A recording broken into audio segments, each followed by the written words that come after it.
Hello! అందరికీ నమస్కారం. Welcome to our channel. ఒక 4, 5 రోజులుగా నాకు విపరీతంగా మెసేజెస్ వస్తున్నాయండి. వీసాల గురించి ఒక ఇష్యూ జరుగుతుంది యూకేలో.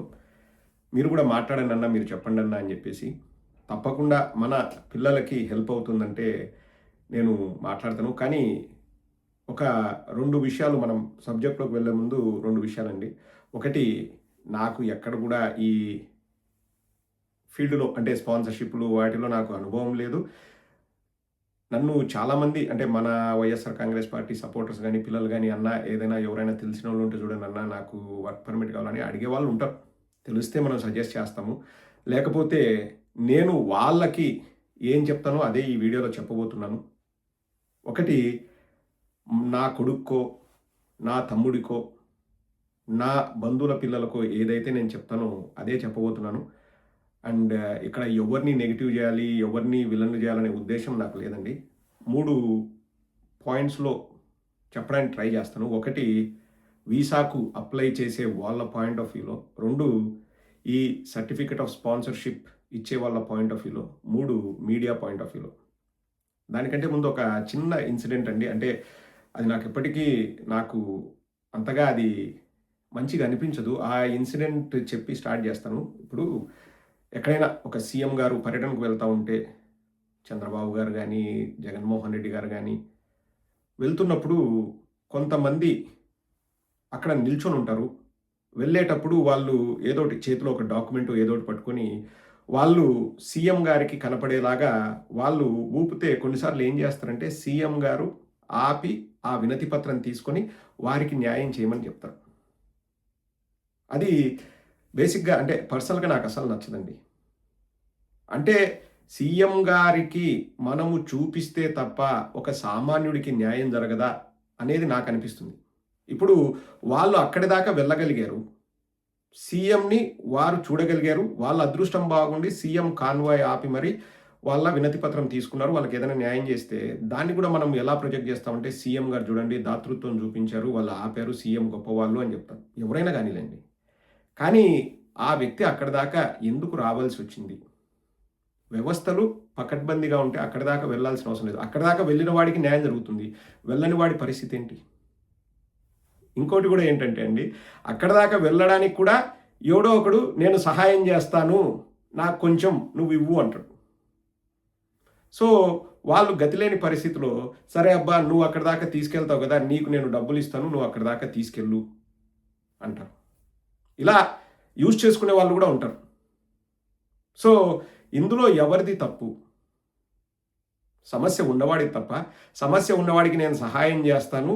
అయితే అవ్వచ్చు, కాకపోతే కావచ్చు. కానీ నాకు కొంచెం డబ్బులు గావాలి అనేవాడిది తప్ప, లేకపోతే సీఎం గారు ఆపి ఒకరికి మాత్రమే జేస్తున్నారు. మిగతా వాళ్ళకు చేయట్లేదు అంటే వాళ్ళ తప్ప. వ్యవస్థల్ని పటిష్టంగా చేసుకొని, వ్యవస్థలన్నవి వాటంతట అవే పనిజేస్తే ఎవరు కూడా ఇబ్బంది పడాల్సిన అవసరం ఉండదు. ఇక్కడ వ్యవస్థ అన్నది చాలా పకడ్బందీగా పనిజేస్తుందండి. ఇప్పుడు వీసా అడిగే వాళ్ళ పాయింట్ ఆఫ్ వ్యూలో మాట్లాడదామండి. నాకు కూడా కొంతమంది మెసేజ్‌లు పెడుతుంటారు, కాల్ చేస్తుంటారు. నేను చాలామంది పిల్లలతో మాట్లాడుతూ ఉంటాను. వాళ్ళు అడుగుతుండ్రు. ఇక్కడ ఒక విషయాన్నైతే మనం చెప్పాలండి. చాలా వరకు యూకేకి చదువుకోవడానికి గానీ, లేకపోతే నెక్స్ట్ పని చేయడానికి గానీ, ఆ అవకాశం కోసం ఎదురు చూసేది మధ్య తరగతి కుటుంబీకులు. ఇల్లు తాకట్టు పెట్టామన్నా, మా అమ్మ నగలు తాకట్టు పెట్టామన్నా, మాకున్న పొలం అమ్మేసామన్నా. సో, ఇట్లా చేసి నేనొచ్చానన్నా, ఏదైనా ఉద్యోగం ఉంటే చూడండన్నా అని చెప్పి చాలామంది మాట్లాడుతుండ్రు. కొంతమందైతే అన్నా వర్క్ పర్మిట్ కావాలన్నా, నేను ఇప్పుడున్న పరిస్థితిలో ఇండియాకు వెళ్ళలేను. ఎందుకంటే, నా ఎడ్యుకేషన్ లోన్‌కి తెచ్చుకున్న అప్పే నేను కట్టలేదన్నా.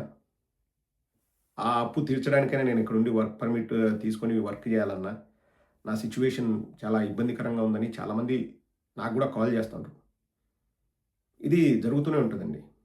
కొన్నిసార్లు నేను ఏదో వాళ్ళు చెప్పిన మాట వినట్లేదని జెప్పేసి ఇండియా ఉన్న అంటే మా వైఎస్ఆర్ కాంగ్రెస్ పార్టీ వాళ్ళ నాయకుల చేత, వాళ్ళ చేత కూడా మాట్లాడిస్తుండ్రు. అంటే వాళ్ళు చెప్తే వింటారు అని. బట్ నేను ఎప్పుడు గూడా అంటే పిల్లలకి what is right, what is wrong explain జేయడానికి ట్రై చేస్తూ ఉంటాను. నాకు చాలామంది చెప్తారు, "అన్న వాళ్ళు 15,00,000 అడిగారు, వీళ్ళు 20,00,000 అడిగారు." నేను ఒకటే జెప్తాను. ఇచ్చి మోసపోకండి. ఇచ్చి మీరు ఒకసారి ఇస్తే అవి వెనక్కి వస్తాయా రాదా అన్న గ్యారంటీ కూడా ఉండదు. మళ్ళీ దానికోసం ఫైట్ జేయాలి. దానికోసం ఇబ్బందులు పడాలి. సో, ఈ కంట్రీలో ఏంటంటే అండి రూల్స్ అన్నవి ఫ్రీక్వెంట్‌గా చేంజ్ అవుతూ ఉంటాయి. లాస్ట్ ఇయర్ ఉన్న రూల్స్ ఈ ఇయర్ ఉండవు. ఈ ఇయర్ ఉన్న రూల్స్ నెక్స్ట్ ఇయర్ ఉండవు. సో, ఏదైనా జరగరానిది జరిగి మీకు ఆ వీసా రాకపోతే, ఒకటి వీసా రాకుండా ఆగిపోతుంది. 2 డబ్బులు ఇరుక్కొని పోతాయి. ఇప్పుడు నేను 2, 3 రోజుల నుంచి కొన్ని వీడియోల్లో చూసాను. మమ్మల్ని డైరెక్ట్‌గా వాళ్ళ అకౌంట్‌లో డబ్బులేయమని అడగట్లేదు. అక్కడ ఒక 1,00,000, ఇక్కడ ఒక 1,00,000 ఇండియాలో వేరే అకౌంట్‌లో ఒక 1,00,000 ఏయమన్నారు. వాళ్ళు మీకు రిసిప్ట్‌లు ఇస్తున్నారా? రిసిప్ట్‌లు ఇవ్వట్లేదు అంటేనే ఏదో జరుగుతుందన్నది మీరు గ్రహించాలి. సో, అటువంటి వాటి జోలికి వెళ్ళకండి. నేను వీసాలు తీసుకోవాలనే వాళ్ళకి నేను చెప్పదలుచుకున్నది ఒకటే. అటువంటి రిస్కులు మీరు తీసుకోవద్దు. ఇప్పుడు మీరు కావాలంటే ఈ వర్క్ పర్మిట్లు ఎలా వస్తాయి? ఎంత సాలరీ రిక్వైర్మెంట్ ఉంటుంది? ఏ స్కిల్ సెట్ ఉండాలి? అన్నది క్లియర్‌గా ఇక్కడ ఆ వెబ్‌సైట్స్‌లో ఆ గవర్నమెంట్ వెబ్‌సైట్స్‌లో పొందుపరిచి ఉంటాయి. ఎవరైనా మీకు ఫోన్ చేసి, నీకెందుకు నేను ఇప్పిస్తాను" అంటే ఎలా ఇప్పిస్తారు? నాకు 20,000 ఇవ్వండి లేకపోతే 25 అంటే 20,000 అంటే 20,000 పౌండ్లు ఇవ్వండి లేకపోతే 25,00,000 ఇండియన్ కరెన్సీలో ఇవ్వండి అంటే మీరు చెక్ చేయండి. ఆ వెబ్‌సైట్‌లో ఆ స్పాన్సర్‌షిప్ రావాలంటే 25,00,000 కట్టాలా? అనేది మీరొకసారి మీరు చూసి మీరు స్టెప్ తీసుకుంటే బావుంటుంది. నాకు తెలుసండి. అంటే ఇక్కడికి వచ్చిన వాళ్ళ పిల్లలు ఎంత ఎమోషనల్‌గా ఉంటారో నాకు తెలుసు.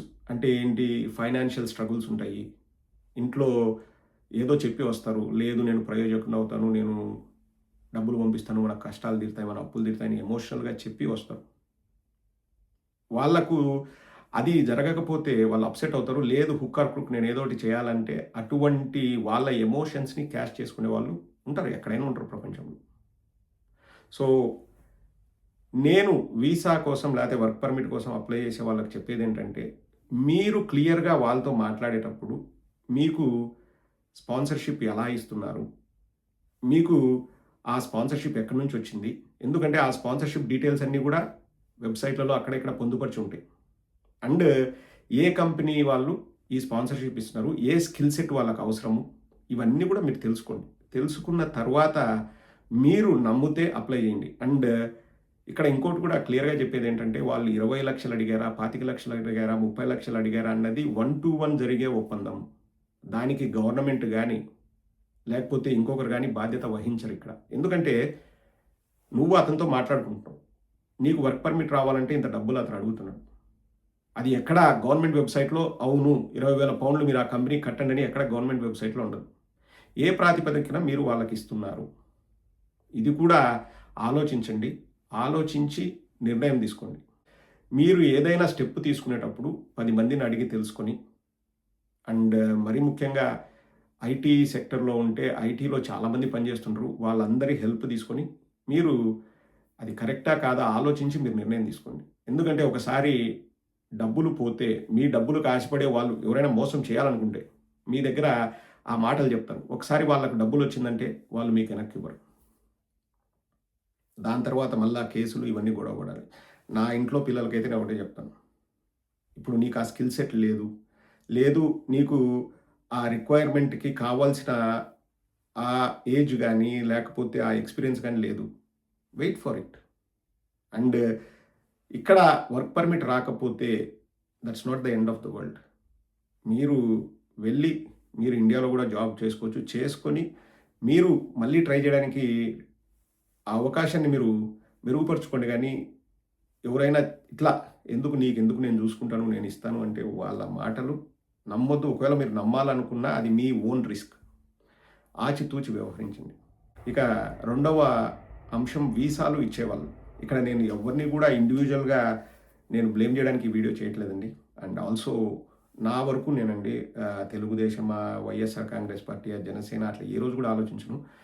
భారతీయులందరూ కూడా ఇక్కడ ఉన్నోళ్ళు మనమంతా ఒక ఫ్యామిలీ లాగా ఉండాలి. ఒకరికొకరు సహాయం చేసుకోవాలి. నేను వెరీ ఓపెన్‌గా చాలా సార్లు చెప్పాను. నాకు తెలుగుదేశం వాళ్ళు, జనసేన వాళ్ళు చాలామంది నాకు ఫ్రెండ్స్ ఉన్నారు. నేను ఏ రోజు కూడా వాళ్ళని ఒక శత్రువుగానో, వాడికి ఏదైనా ఇబ్బంది కలిగితే నేను ఆనందపడ్డమో, లేకపోతే వాడి జాబ్‌ని ఏదైనా చేయాలని నేను అసలు అనుకోను. అది అది మంచి పద్ధతి కూడా కాదండి. We are all from India. మనం ఏదైనా గాని చేతనైతే 10 మందికి సాయం చేయాలి గానీ, ఏదో మనసులో పెట్టుకొని, లేకపోతే ఏదో పెట్టుకొని చేయడం అన్న ఆహ్, అంతకంటే దరిద్ర పని ఇంకోటుండదండి. ఆ వీసాలు ఇచ్చే వాళ్ళకి గూడా అంటే నాకు తెలిసి చాలా మందికి హెల్ప్ చేశారు. హెల్ప్ చేసి అట్లా సక్సెస్ అయినోళ్ళు ఉన్నారు. లైఫ్‌లో సెటిల్ అయినోళ్ళు ఉన్నారు. కానీ పిల్లల ఎమోషన్స్‌తో ఆడుకోవడం మహా పాపమండి.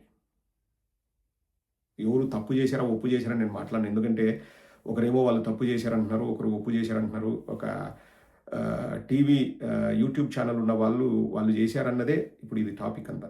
నాకు వాళ్ళెవరో తెలీదండి. 3 డేస్ బ్యాకే వాళ్ళు ఉన్నారన్న విషయం కూడా నాకు తెలిసింది. And I don't want to blame any individual ఇక్కడ. నాకు తెలీదు. తెలిసినప్పుడు నేను ఏదైనా మాట్లాడగలను. అండ్ ఆల్సో కేసులు కూడా అయ్యాయంట. సో, కోర్టులు అవి నిర్ణయిస్తాయి. What is right and what is wrong అనేది.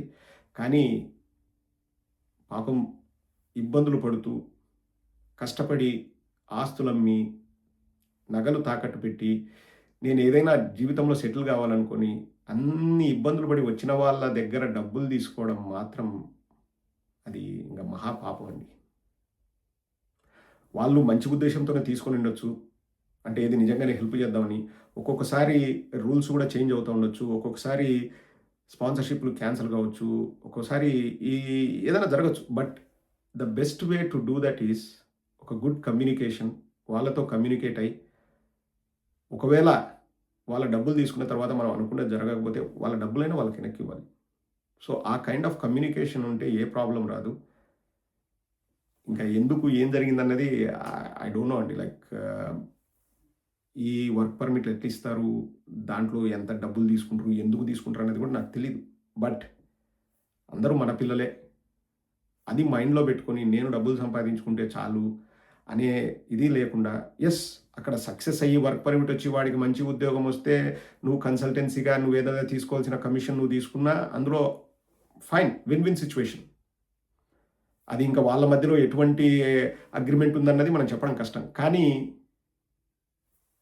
ఆ రావాల్సిన వర్క్ పర్మిట్ రాకపోగా, "నువ్వు నాకు డబ్బులిచ్చావు నేను నీకు తిరిగివ్వను" అంటే వాళ్ళు కూడా చాలా ఇబ్బంది పడతారు. అండ్ ఫస్ట్ అండ్ ఫార్మోస్ట్ నేను చెప్పేదేంటంటే అండి, prevention is always better than cure. నమ్మాలా వద్దా? వీడు వీసా ఇస్తా అన్నాడు. నాకు 25,00,000 డబ్బు కావాలా? నాకు 25,00,000 డబ్బిస్తే నీకు వర్క్ పర్మిట్ ఇస్తా అన్నాడు అంటేనే మీరు ఒకటికి 10 సార్లు ఆలోచించండి. ఒకటికి 10 సార్లు ఆలోచించండి. ఇంకా వాళ్ళేం మన చొక్కా పట్టుకొని నువ్వు వర్క్ పర్మిట్ తీసుకో అని అడగరు. ఆఫ్‌కోర్స్ మన అవసరాలను బట్టి మనము గూడా సరే రిస్క్ తీసుకుందామనే వెళ్తారు. కానీ ఒకటికి 10 సార్లు మీరు ఆలోచించండి. అండ్ ఇక్కడ వీసాలు ఇచ్చేవాళ్ళు గూడా మన వాళ్ళు, మన పిల్లలు. ఇక్కడ డబ్బులన్నది ప్రధానం గాదండి. అంటే ఎవడో పిల్లగాడు నీకు డబ్బులిచ్చి వాడు బాధపడుతుంటే ఆ డబ్బులు తీసుకొని నువ్వు ఏం పొని చేస్తావు? ఎవరు ఎవరికీ అన్యాయం చేయకపోతే బావుంటుంది. అండ్ ఎమోషన్స్‌తో ఆడుకోవద్దండి. పిల్లల భవిష్యత్తు ఒకవేళ నిజంగానే హెల్ప్ చేయాలని మీరు ట్రై చేసి అది వర్కౌట్ కాకపోతే వాళ్ళ డబ్బులు వాళ్ళకిచ్చేస్తే వాళ్ళు ఏదో వేరేదైనా చూసుకుంటారు. ఒకటి వాళ్ళ కెరియర్‌కు ఇబ్బంది. 2 కష్టపడి వాళ్ళ ఇంట్లో వాళ్ళు అప్పు, సొప్పు చేసి ఆస్తులు తాకట్టు పెట్టి తెచ్చిన డబ్బులు పోతాయి. వాళ్ళు ఎంత మానసికంగా డిప్రెషన్‌కి గురవుతారు. ఒకసారి వీసాలు ఇస్తామన్న వాళ్ళు కూడా ఆ ఆలోచన చేస్తే బావుంటుంది. నిజంగా వాళ్ళకి హెల్ప్ అయ్యి వీసాలొస్తే ఏ ప్రాబ్లమ్ లేదండి. కానీ మేము ఇక్కడ వ్యవస్థల్ని మార్చి వీసాలిస్తా అంటే మాత్రం చాలా చాలా తప్పు. అది ఎవ్వరు కూడా చేయలేరండి. సిస్టమ్ చాలా పర్ఫెక్ట్‌గా ఉంటుంది. అండ్ వీసాలు ఇవ్వడానికి, వర్క్ పర్మిట్ ఇవ్వడానికి ఏమేమి రెగ్యులేషన్స్ ఉంటాయో అవన్నీ కూడా వెబ్‌సైట్‌లో ఉంటాయి. ఒకటికి 10 సార్లు మీరు ఆలోచించి మీరు స్టెప్ తీసుకోండి. ఇక మూడవది మీడియా పాయింట్ ఆఫ్ వ్యూలో నేను మెయిన్ స్ట్రీమ్ మీడియా వాళ్ళు దీని గురించి రాయడం చూసాను. అలాగే సోషల్ మీడియాలో కూడా దీని గురించి రాయడం చూసాను. మీడియా వాళ్ళ పాయింట్ ఆఫ్ వ్యూలో ఒకటైతే కరెక్ట్ అండి. ఎవరికైనా ఇబ్బంది కలిగితే, ఆ ఇబ్బంది కలిగిన వాళ్ళకి న్యాయం జరగాలి. రెండోది ఇంకొకడు మోసపోకూడదు అన్నంత వరకు వాళ్ళు చెప్తే బావుంటుంది. అండ్ ఏ విషయమైనా అండి నేను 5 ఏళ్ల నుంచి సోషల్ మీడియాలో ఉన్నాను గదా! ఒక 3, 4 డేస్ ఉంటుంది. తరువాత ఆ ఇబ్బంది పడ్డ వాళ్ళు వాళ్ళకేమైనా న్యాయం జరిగిందా అని ఆలోచించే వాళ్ళు ఎంతమంది? చాలా తక్కువ. ఎందుకంటే ఒకసారి ఇష్యూ జరుగుతది. ఆ 3, 4 రోజులు ఇష్యూ ఉంటది. ఇంక తర్వాత వేరే ఏదో టాపిక్ వస్తది దానిపైకెళ్ళిపోతాం. ఆ పాయింట్ ఆఫ్ వ్యూలో మాట్లాడితే బావుంటుంది. అంటే ఏది? మన పిల్లలకి న్యాయం జరగాలి అన్న పాయింట్ ఆఫ్ వ్యూలో మాట్లాడితే బావుంటుంది. ఇక్కడ నాకు ఇంకొకటి కూడా అనిపించేదేంటంటే, ఇప్పుడు ఎవరైతే దంపతులు ఇలా చేశారంటున్నారో వాళ్ళకు యూట్యూబ్‌లో ఒక ఛానెల్ ఉంది. వాళ్ళకు చాలామంది సబ్‌స్క్రైబర్స్ ఉన్నారు కాబట్టి ఇదొక హైలైట్ అవుతుంది. అదే అలా వాళ్ళకు ఛానెల్ లేకుండా, సబ్‌స్క్రైబర్స్ లేకుండా ఇంకా ఎవరైనా ఇలాగే చేసుంటే దానికి ఇంత హైప్ వచ్చేదా? ఖచ్చితంగా వచ్చేది కాదు. వాళ్ళు గూడా ఈ హైప్‌ను ఉపయోగించి వీసాలు ఇస్తామన్నారేమో నాకు తెలీదు. బట్ నా పాయింట్ ఆఫ్ వ్యూ ఏంటంటే, ఇంకా నెక్స్ట్ చాలామంది పిల్లలు గూడా వర్క్ పర్మిట్‌కి వాళ్ళకు అప్లై చేస్తారు. ఇదొక పెద్ద ఇష్యూ అయ్యి, ఇంకా కొంతమందికి అప్లై చేసుకునే వాళ్ళకి ఇబ్బంది జరగకూడదు అన్నదే నా పాయింట్ ఆఫ్ వ్యూ అండి. ఎవరైనా మన పిల్లలొచ్చినప్పుడు, వాళ్ళు జీవితంలో మంచి స్టేజ్‌కొచ్చేసి సెటిల్ అయితే మనందరికి గూడా ఆనందమే. ఎవరికీ ఇబ్బంది కలగకూడదు అన్నది నా పాయింట్ ఆఫ్ వ్యూ అండి. ఇక్కడ ఎవరినో బ్లేమ్ చేద్దాము, వాళ్ళని బ్లేమ్ చేస్తే మనకు మైలేజ్ వస్తుంది అనేది ఇటువంటి విషయాల్లో ఆలోచించుకోకుండా ఉంటేనే మంచిది. ఇబ్బంది పడుతున్న వాళ్ళకి న్యాయం జరుగుతుంది అని ఆశిద్దాం. కానీ ఇక్కడ మీరేదైనా న్యాయం చేయగలరా అంటే ఇక్కడ లా చాలా స్ట్రిక్ట్‌గా ఉంటదండి. Law will take its own course of action. ఎవరికైతే ఇబ్బంది ఉంటుందో వాళ్ళు వెళ్ళి వాళ్ళు కంప్లెయింట్ జేయాలి. ఇక్కడ రికమెండేషన్స్ గాని, లేకపోతే ఇంకొకరెళ్లి ఇంకోటి చేయడం, ఇంకోటి అది ఎవ్వరు కూడా అలా ఎంకరేజ్ చేయరు. సో, ఎవరికైతే ఇబ్బందుందో వాళ్ళు ఇండియాలో కేస్ పెట్టారని నేను విన్నాను. ఇక్కడైనా వాళ్ళు ఏదైనా ఒకవేళ లీగల్ పాసిబిలిటీస్ ఉంటే లీగల్‌గా వాళ్ళు ఇక్కడ కూడా ఫైట్ జేయొచ్చు. బట్ మనకెవరైనా పెద్ద మనిషి వచ్చి సహాయం చేస్తాడు. ఆ అవసరం కూడా ఉండదు. నేనదే మీకు ఎగ్జాంపుల్‌గా చెప్పాను. ముఖ్యమంత్రి గారిని వినతి పత్రం తీసుకొని కలవాలంటే ఎవడో ఒకడు కలిసేటట్టు ఉంటే ఆ వ్యవస్థ ఉండకూడదు. అందరికీ వాళ్ళకి ఏదైతే ఇబ్బంది ఉందో ఆ ఇబ్బందిని తీర్చే సదుపాయం ప్రతి ఒక్కడికి అందుబాటులో ఉంటేనే బావుంటుందనేది నేను అందుకే ఉదాహరణగా చెప్పాను. సో, ఇక్కడ ఎవరైనా అట్లా ఇబ్బంది ఉంది అంటే వాళ్ళు డైరెక్ట్ కంప్లెయింట్ ఇవ్వచ్చు. కానీ కంప్లెయింట్ ఇచ్చినప్పుడు అసలు మీరిద్దరూ ఏ విధంగా అండర్‌స్టాండింగ్‌కొచ్చారు? మీరు ఎందుకు డబ్బులిచ్చారు? మా వెబ్‌సైట్స్‌లో గాని, మా రెగ్యులేషన్స్‌లో గాని వర్క్ పర్మిట్‌కి 20 లక్షలు ఇవ్వాలి, 25,000 పౌండ్లు ఇవ్వాలని ఎక్కడ లేదు. మీరెందుకిచ్చారనే ప్రశ్న ఫస్ట్ అడుగుతాను. సో, నేను మళ్ళీ చెప్పేదొకటే.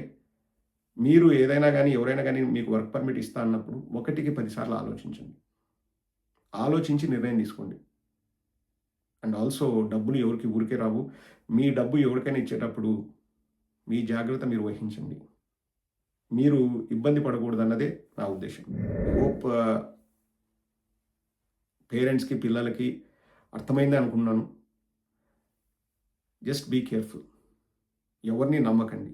ప్రదీప్ వచ్చి మీకు ఇప్పిస్తానని నమ్మకండి. అవసరం లేదు. ఎందుకంటే మీకు ఆ స్కిల్ సెట్ ఉండి, మీకు ఆ ఎక్స్‌పీరియన్స్ ఉండి, మీకు ఆ వర్క్ చేయగలిగే సత్తా ఉంటే మీకు ఖచ్చితంగా ఆ ఉద్యోగం వస్తుంది. మీరు 20 లక్షలు ఇవ్వాల్సిన అవసరం లేదు. 20 రాగి నయా పైసలు కూడా ఇవ్వాల్సిన అవసరం లేదు. ఇది ఒకటి గుర్తుపెట్టుకోండి.